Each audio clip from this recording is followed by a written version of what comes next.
նրանք ովքեր աստղաբանությամբ են զբաղվում,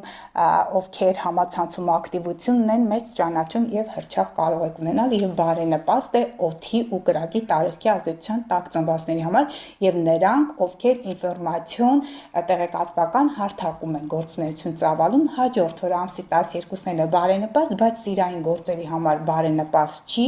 ապրիլի 12-ը առևտուր գնումներ կատարելու համար համացանցում խորհուրդ չեմ տալիս գումարներ փոխանցելու համար, ուղղակի դուք կարող եք չհավանել կամ ուժադիր եղեք ձեր գումարներից, որպեսզի չվատնեք եւ նաեւ ձեր ընկերուհիները ձեզանից կարող են նեղանալ,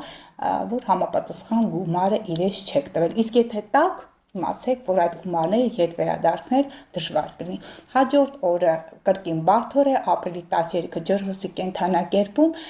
ինչի հետ, այստեղ Ուրանի հետ, Ուրանը ցուլում, փաստորեն այդ երկու օրը 12-13 ֆինանսական գործարքների համար բարենպաստ չէ, կենցաղային տեխնիկա կարող եք չգնել ամսի 13-ին, դա կարող եք կատարել ապրիլի 11-ին բացառիկ բարենպաստ օրը։ Անցնենք առաջ։ Այո, 11-ը կենցաղային տեխնիկա, էլեկտրոմոբիլներ, համակարգիչ, հեռախոս, այդ ամենը կարող է գնել ամսի 11-ին։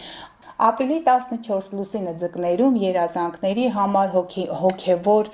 տեխնիկաների հետ ծանոթանալու համար, ձուկը դա քրիստոնեություն է, դա հավատքն է,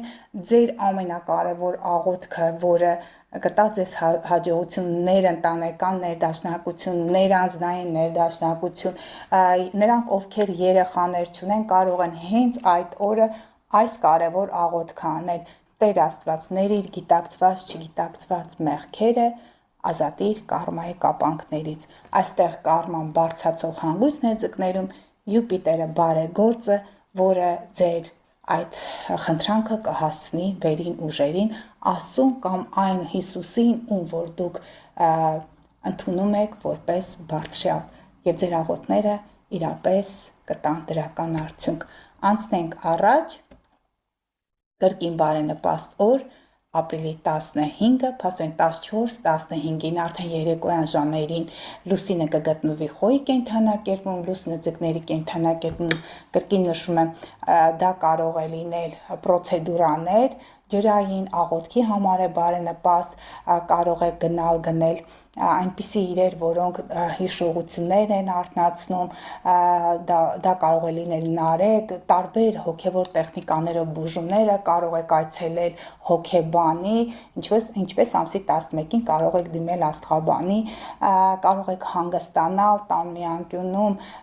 վերցնել արձակուրդ այդ օրը կամ եթե արձակուրդ չունեք,